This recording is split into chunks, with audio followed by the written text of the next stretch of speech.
Olá, pessoal, bom dia, tudo bom? Noemi, Tainá.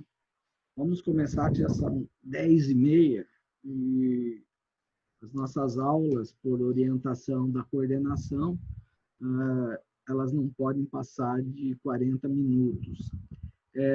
Eu estou com um ventilador atrás de mim, eu precisava saber se ele está incomodando vocês, está fazendo muito barulho ou não, senão eu desligo o ventilador. Para mim tá tranquilo, professor. Não tá fazendo barulho, não. Então tá bom, então vamos para frente. Para mim também tá tranquilo. Então tá bom. Então, bom dia, sejam todas bem-vindas. Vamos continuar. Na aula passada, nós estávamos vendo o princípio da participação, que é um dos princípios do direito ambiental, né, da legislação ambiental. Nós vamos finalizar isso e vamos dar sequência no nosso conteúdo. Então, é o princípio da participação.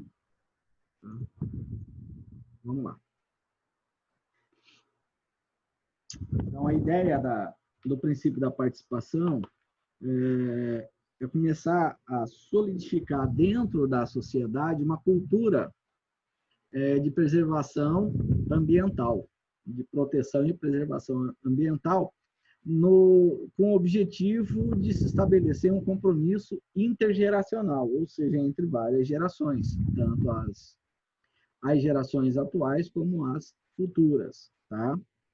Então, a minha geração, década de 60, não tinha essa preocupação com o meio ambiente.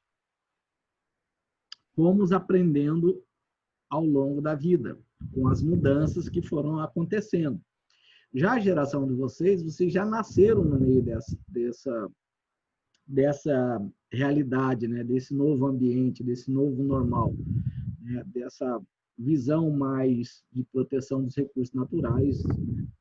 De tal forma que a geração de vocês já tem isso mais cristalizado na mente. E as que vierem assim sucessivamente, tá? Então, é o que diz aqui esse slide, que a ideia é estabelecer no país uma consciência ecológica, tanto para a defesa quanto para a preservação do meio ambiente. Tá? E isso está lá no artigo 1º da Lei da Política Nacional do Meio Ambiente, que diz o seguinte, ó. Aliás, dessa lei, que é a Lei da Política Nacional de Educação Ambiental. Tá? É uma nova lei, nós estamos falando de uma nova lei, que é de 1999. O número dela é essa. A título de curiosidade, toda lei federal, vocês poderão ter acesso a elas a qualquer momento, de graça, tanto no site do Palácio do Planalto, planalto.gov.br, quanto no site do Senado, como no site da Câmara Federal, porque esses 3 órgãos são os repositórios da legislação federal. Toda a legislação federal fica ali depositado e à disposição de toda a população, tá? Com a vantagem de estar atualizadíssima. Se tiver uma alteração em qualquer lei federal, num dia, no outro dia já está atualizado. Tá? Então, vocês podem ter acesso a qualquer tipo de lei, bastando pesquisar nesses 3 sites que eu te falei. O mesmo acontece com as leis estaduais. Tá? Basta você entrar no site do Executivo Estadual ou da Assembleia Legislativa, que também você terá acesso. No município, no Executivo Municipal ou na Câmara Municipal. Tá? Então, a título de curiosidade, fica aí essa dica para vocês. Então, aqui nós estamos falando de uma outra lei, que é a Lei da Política Nacional da Educação Ambiental, Lei 9.795, de 1999. Em seu artigo 1º, ele diz o seguinte: entende-se por educação ambiental os processos através dos quais o indivíduo e a sociedade constroem valores sociais, conhecimentos, habilidades, atitudes e competências voltadas para a conservação do meio ambiente. E ele, de novo, ele reitera aquilo que está no artigo 225 da Constituição. Bem de uso comum do povo, essencial à sadia e qualidade de vida. E a sua sustentabilidade. O que é sustentabilidade? É nós acessarmos os recursos naturais sem causar a escassez, sem extinguir aquele recurso natural. Tá? Informa ainda essa lei que a educação ambiental deve ser articulada em todos os níveis e modalidades do processo educativo. Então, quando fala articulada, significa que as administrações municipais, ou seja, os municípios, os estados e o governo federal, deverão estabelecer emendas que sejam bastante eficazes nesse objetivo de estabelecer uma consciência ecológica. Por que tem que ser assim? Porque a Constituição da República, ela, com relação à educação do país, e lembrando que a educação ela é uma estratégia de Estado, ela não é de governo, tá? Toda a educação de qualquer país moderno será encarada como uma estratégia de Estado, tá? Lembrando que depois da Segunda Guerra Mundial, o Japão foi destruído. O que eles investiram? Na educação. As Coreias foram destruídas na Guerra das Coreias. A Coreia do Sul investiu em educação. Então, a educação ela passa a ser fundamental para a competição entre as nações, para você disputar os mercados internacionais e, a partir daí, ter posições de geopolítica mais, digamos assim, com maior protagonismo. Então, a educação de um país, seja ele qual for, ela tem que ser um projeto de Estado, tem que ser uma estratégia de Estado e não de governo. Nessa linha, nossa Constituição diz o seguinte, olha, a educação fundamental fica sob responsabilidade dos municípios, o ensino médio dos estados e o ensino superior da União, tá? Lembrando que ensino superior, ele é voltado para a pesquisa. Qualquer curso de nível superior, em qualquer lugar do mundo, ele estará voltado para a pesquisa, ou seja, para a produção de conhecimento humano, para que a gente amplie as informações, descubra novas tecnologias para o bem de toda a coletividade e de toda a nação. Tá? Por isso que ele diz que tem que ser articulada, porque o conteúdo que você vai ministrar no ensino fundamental é diferente do ensino médio, que é bem diferente do ensino superior. Para que vocês tenham uma ideia, quando eu fui fazer o meu curso de bacharelado em engenharia elétrica, tinham professores que eles chegavam no primeiro dia de aula, passava toda a ementa da disciplina dele, colocava a bibliografia que ele ia utilizar e marcava as provas. Tal dia nós vamos fazer a VA1, conteúdo é esse. Tal dia nós vamos fazer a VA2, conteúdo é esse. Semana seguinte, a VG, que somos os dois conteúdos, da VA1 e da VA2. Cada VA era por mês. Então, todo mês tinha uma prova. Tá? E aí fechava o primeiro bimestre e repetia toda a situação no segundo bimestre. VA1, VA2, VG2. Ok? Então, nós fazíamos 6 provas no semestre. A gente via o professor no primeiro dia de aula e só ia vê-lo ou na prova ou às vezes ele mandava um monitor aplicar a prova. E acabou. Tá? E não tinha chororó. Tá? E a gente vivia na biblioteca estudando feito os malucos. Tá? E isso foi muito bom porque nos ensinou a pesquisar e não ficar dependente de professor. Ok? Por quê? Porque ensino superior é voltado à pesquisa, então você tem que começar estudando, sozinho, indo para a biblioteca, pegando livro, lendo, tendo dificuldade, discutindo com os colegas, buscando a monitoria para tirar alguma dúvida ou outra, e aí você vai construindo o seu conhecimento. Tá? Então, eu estou só fazendo um paralelo aí para vocês verem como mudou a educação de 1981 para cá. Parece-me que piorou. Porque quanto mais... É que nem quando você é um desportista de alto nível, tá? Que a gente chama de alto nível, ou de rendimento.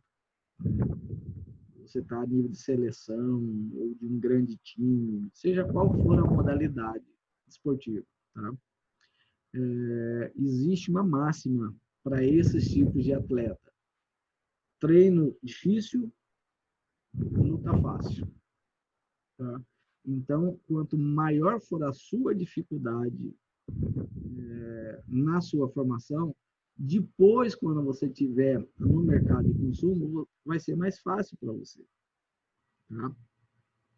Por quê? Porque depois que você pega o diploma, o dinheiro não aparece. Você tem que ir para o mercado e disputar espaço com outras pessoas. Tá? Então, quanto mais segurança e domínio você tiver do conhecimento, e ser uma boa pessoa em network, saber se relacionar com as pessoas, é uma questão de tempo, o sucesso vem. Tá? E não pode desistir na primeira. Aí dando martelado, um dia vem. Eu falo para os meus filhos, eu comecei a ter resultados positivos, assim, importantes, depois dos 40 anos de idade. Então, e eu formei o meu primeiro curso com 26. Então, é só para vocês terem uma ideia. Com 26 não, com 25 anos eu já tinha terminado a minha graduação em engenharia elétrica. Tá? Então, é nisso que ele está falando aqui. E, às vezes, a gente divide uma experiência com os alunos exatamente para que os alunos aprendam com as dificuldades que nós, os professores, tivemos durante a nossa vida. Tem um livro, acho que é Como Fazer Amigo e Influenciar Pessoas, um americano chamado Carnegie. E ele fala o seguinte, que a pessoa que não é inteligente, ele erra e não aprende. Ele não sai do lugar. Ele fica repetindo os mesmos erros, as mesmas coisas que não dão resultado. O inteligente, ele erra, aprende com o erro e não comete mais aquele erro. Já vai fazer coisa diferente e ele vai tendo resultados melhores. O sábio é aquele que aprende com o erro dos outros. Ele nem perde o tempo de errar, ele só vê o que aconteceu com uma outra pessoa, viu que não deu certo, ele já vai por outro caminho. Então, às vezes, quando um professor está dividindo com vocês uma experiência deles, é exatamente para que vocês não cometam os mesmos erros que nós cometemos no passado.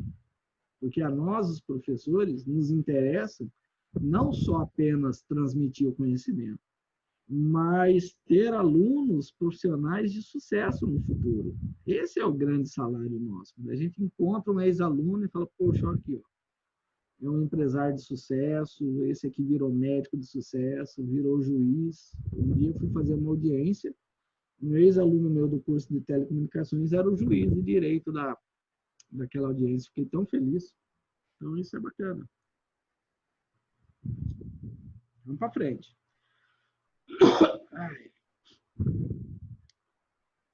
Então, veja bem, essa lei da Política Nacional da Educação Ambiental, tá? Ele traz alguns conceitos. O que é educação ambiental? Isso aqui já repetiu. Tá? Isso aí repetiu esse slide. Então, tá aqui, ó. A lei da Política Nacional da Educação Ambiental veio reforçar que o meio ambiente ecologicamente equilibrado, que é um bem de uso comum do povo, esse meio ambiente ecologicamente equilibrado, ele é indispensável para que as pessoas tenham uma qualidade de vida sadia, deve ser defendido e preservado não só pelo poder público, mas também pela coletividade. Ou seja, essa lei aqui, ela vem exatamente como um coadjuvante do artigo 225 da Constituição. O que importa dizer que é um dever de todos. Isso é o Fiorilo, tá? Entre aspas, é o Fiorilo falando.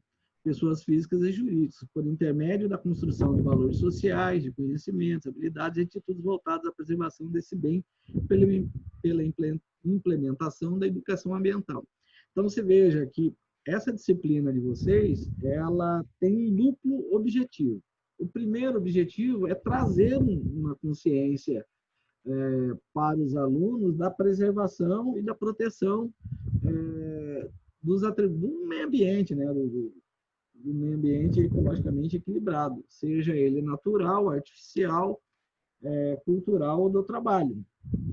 Além disso, prepará-los para o mercado de trabalho, porque a atividade de vocês tem uma parte que é muito interessante sob o ponto de vista financeiro, que são os estudos ambientais e tudo mais, licenciamento ambiental, em que um técnico em geoprocessamento é muito importante. Você não faz um CAR, por exemplo, um cadastro ambiental rural, sem um levantamento planimétrico da área, destacando todos dentro de uma área rural, de uma fazenda, a área de preservação permanente, a reserva legal, isso tudo, o técnico em geoprocessamento é fundamental. Inclusive, fechar o perímetro, fazer toda a parte de caminhamento, né, do perímetro, isso tudo é importante. Tá? E tem muito dinheirinho envolvido nisso, tá? Pensa um trem para ganhar dinheiro. E se um dia vocês precisarem de uma assessoria jurídica ambiental, já me procura que a gente faz a coisa andar, tá? Princípio da ubiquidade. Esse é o último princípio do direito ambiental, da legislação ambiental, tá? Que nós vamos estudar, que é com base no livro-texto que nós estamos utilizando. Tá?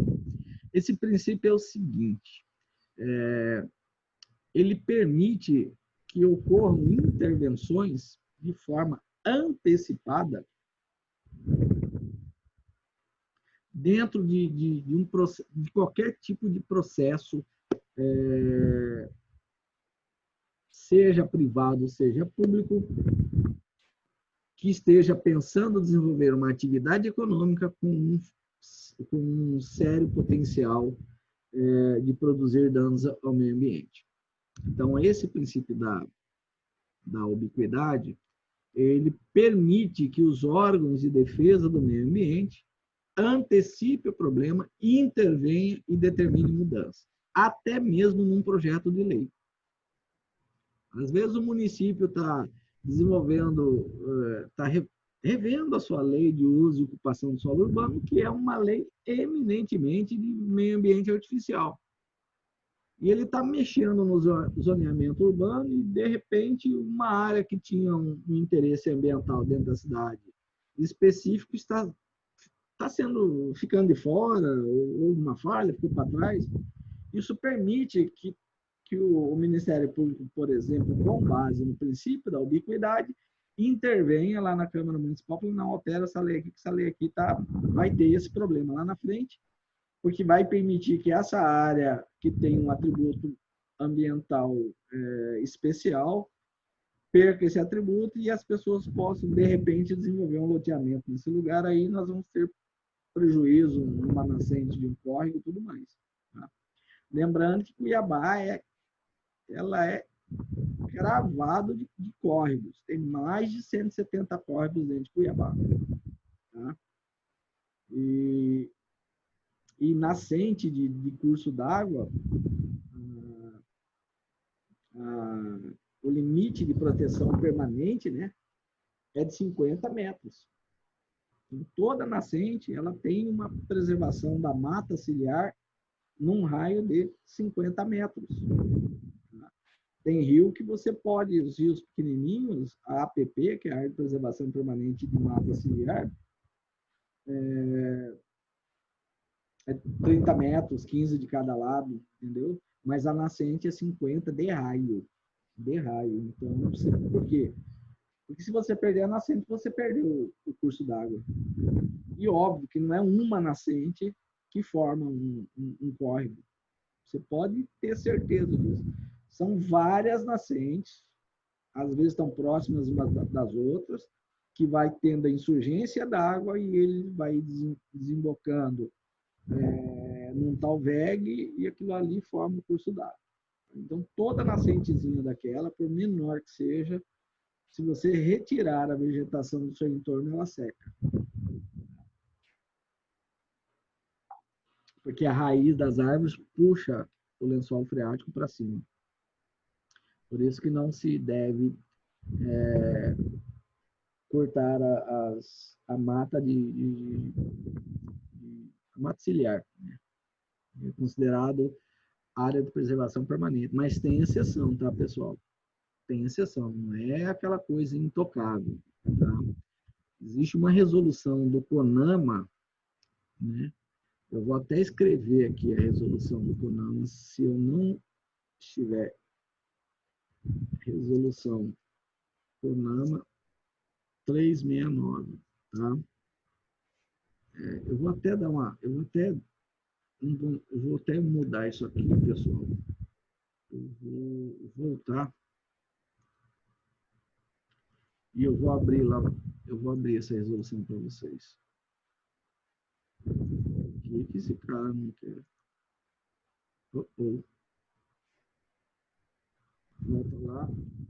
Vamos ver se eu consigo achar essa resolução fácil para mostrar para vocês. São poucas pessoas que sabem disso, tá? Vou ver aqui, ó. Resolução CONAMA 369.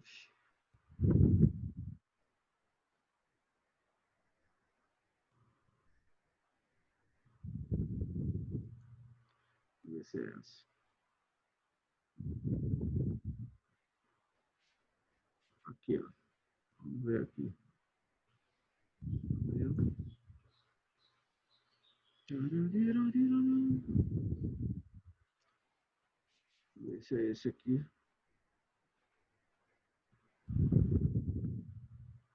É essa aqui mesmo. Olha isso daqui, pessoal. Isso aqui é só quem é meu aluno que tem essa. Fazer meu marketing, né? Aqui, ó. Resolução 369 de 28 de março de 2006. Isso aqui eu baixei agora, tá? Eu entrei lá no Ministério do Meio Ambiente e peguei, tá? Olha o que está dizendo aqui. Draw. Aqui, ó. Essa resolução, ela admite casos especiais, excepcionais, que possibilitam a intervenção ou a supressão de vegetação em área de preservação permanente. Olha isso, tá? Então, quando o Estado foi fazer aquela Avenida Parque, ali no Jardim das Américas, entre o Jardim das Américas e a Universidade, ali houve a supressão de toda a vegetação de uma parte do córrego Mané Pinto. O córrego foi, inclusive, ele foi canalizado, né, na lateral da universidade, até porque se ele saísse da calha, inunda toda aquela parte ali da onde está o corte da UFMT, né? E muita da vegetação foi suprimida. Mas como professor, eu sempre ouvi dizer na imprensa que não podia fazer isso. Mas a imprensa nem sempre te dá informação técnica. Ela fala aquilo que ela quer falar. Por isso que eu sou meio cético à imprensa que dá opinião. Quando ela dá opinião, ela tá atendendo não sei qual interesse, tá? Deixa eu só apagar essas duas aqui, vamos lá ver. Quais as hipóteses em que é possível, tá? Então, artigo 1º. Essa resolução define os casos excepcionais em que o órgão ambiental competente, pode ser IBAMA, pode ser a SEMA, pode ser a Secretaria do Município do Meio Ambiente, pode autorizar a intervenção ou supressão da vegetação em área de preservação permanente, APP, para a implantação de obras, planos, atividades ou projetos de utilidade pública ou interesse social, ou para realizações de ações consideradas eventuais de baixo impacto ambiental. Tá? Então, veja, ali era uma dessas hipóteses. Tanto é que o Ministério Público um dia chamou, na época, a CECID, o município, dizendo que ele iria propor uma ação civil pública para desfazer a obra, e eu, na época, eu fazia uma assessoria jurídica para a Secretaria das Cidades, exatamente com obras da Copa do Mundo, e eu falei, olha, mas a resolução 369 do CONAMA, de 2006, prevê essa possibilidade. Ali eu estou implantando vias, né? Ruas, e isso é de interesse público. Então, tá aqui, ó. E são várias as situações aqui. Ó. O que ele chama de interesse, utilidade pública? Ó, as atividades de segurança nacional e de proteção sanitária, ali é um caso. Tá? Aquele córrego ali é uma questão de proteção sanitária. Obras essenciais de infraestrutura destinadas aos serviços públicos de transporte, saneamento e energia. Então, quando você vai passar uma linha de transmissão, você tem que tirar a vegetação de baixo da linha. Por quê? Porque nos períodos de estiagem, como nós estamos passando agora, se pegar fogo embaixo da linha de transmissão, fecha curto-circuito, que fogo é energia. Linha de transmissão transporta energia. Então, a labareda é como se eu fechasse um curto-circuito direto na Terra. Tá? Raio é uma fagulha de fogo, de energia. Tá? As atividades de pesquisa, extração de substâncias. Então, veja bem, aqui estão todas as obras de utilidade pública. Aqui são as de interesse social. Tá? Então, bem, então, todas essas hipóteses aqui do inciso 1º, do inciso 1 e do inciso 2 do artigo 2º, definem atividades que permitem que você suprima a vegetação de APP. Tá? Não sei se vocês tinham esse conhecimento, mas eu estou mostrando para vocês essa possibilidade. Então, marque bem essa resolução, 369/2006, CONAMA. Ok? Isso é importante. Na frente, quando vocês estiverem fazendo um estudo ambiental, se alguém falar alguma coisa, você fala, não, tem uma resolução que permite. Competência em matéria ambiental. Tá? Quem é que tem competência para legislar, do ponto de vista ambiental? Tá? Primeiro é com relação à ação de cuidar do meio ambiente. Então, esse é o chamado competência material.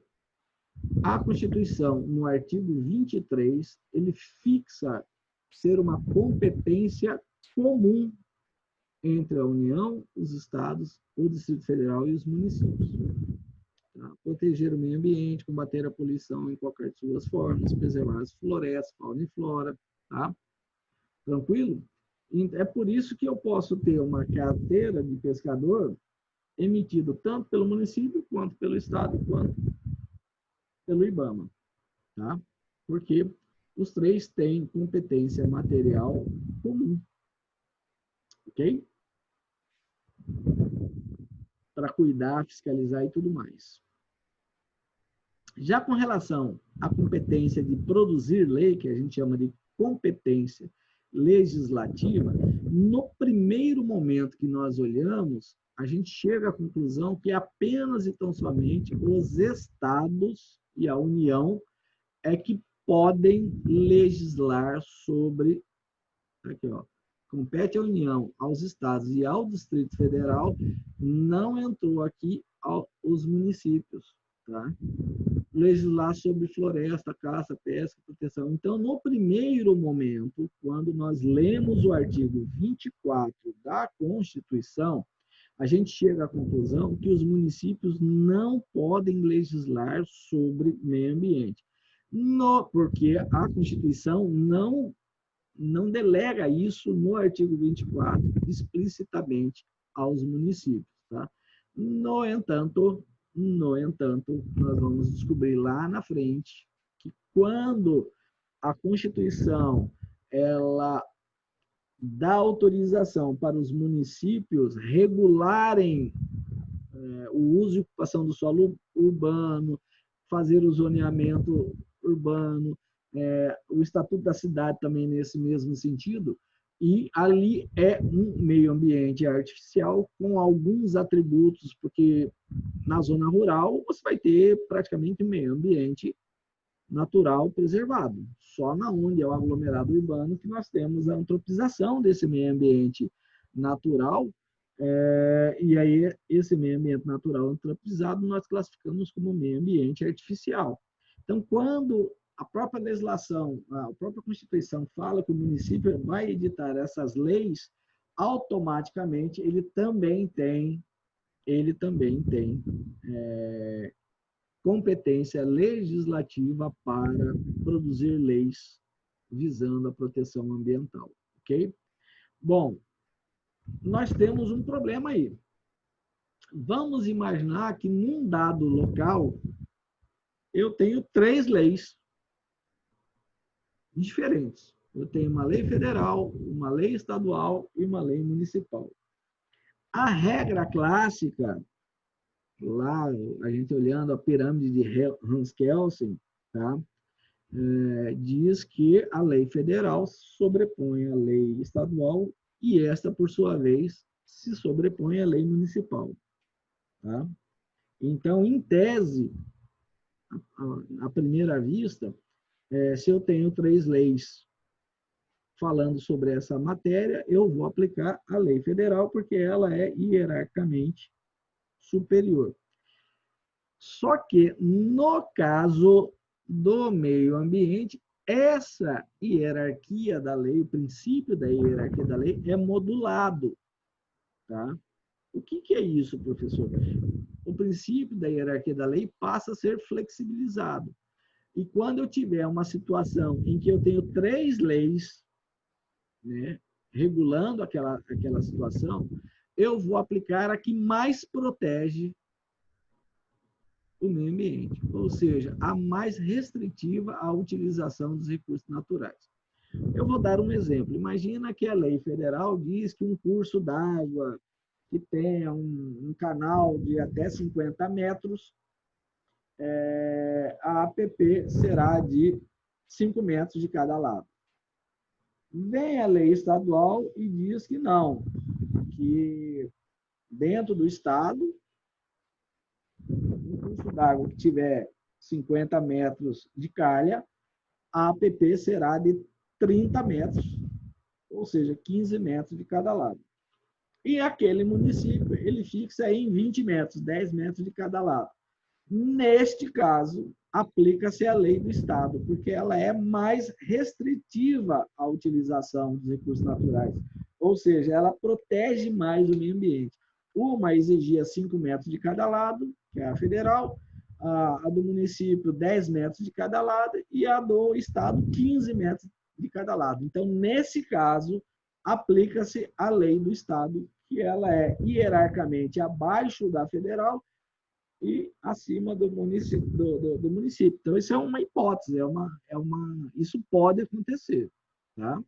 Então, por exemplo, a lei do município de Cuiabá, ela é mais restritiva com relação à APP do que a do Estado e do que a federal. Então, normalmente, aqui dentro do município de Cuiabá, a gente aplica a legislação do município de Cuiabá. Tá? Então, isso é importante vocês terem isso em mente.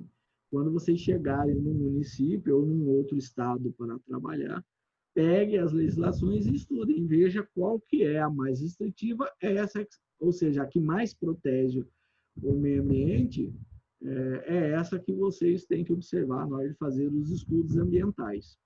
Ok? Também é macetinho isso. Uma outra coisa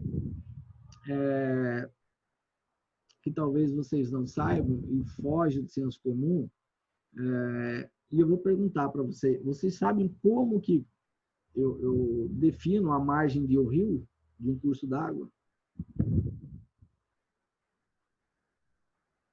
Tem que abrir o microfone, Tainá. Isso. De acordo com a largura do rio, Não, não? não. Olha só que coisa maluca, né? Tá? Isso aí é macetinho também. Eu vou abrir uma tela aqui e vou mostrar para vocês. Vou tentar desenhar aqui. Se eu conseguir. Vamos lá. Deixa eu apagar tudo isso daqui. Deixa eu tirar tudo isso daqui. Tá? Vamos lá. Vamos imaginar que eu tenho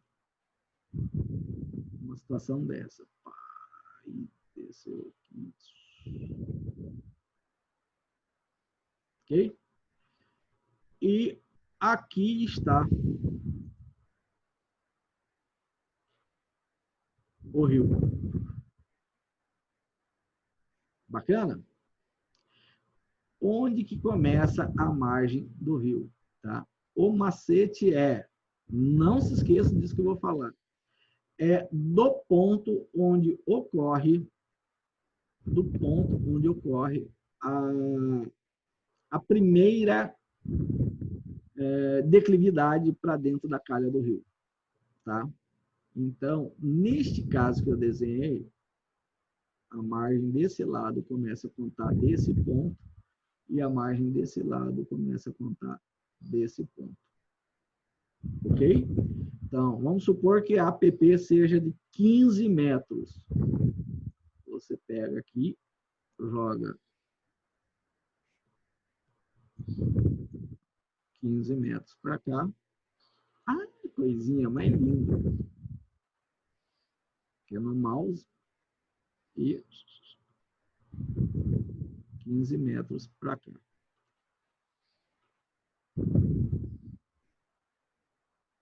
Olha, melhorou. Beleza?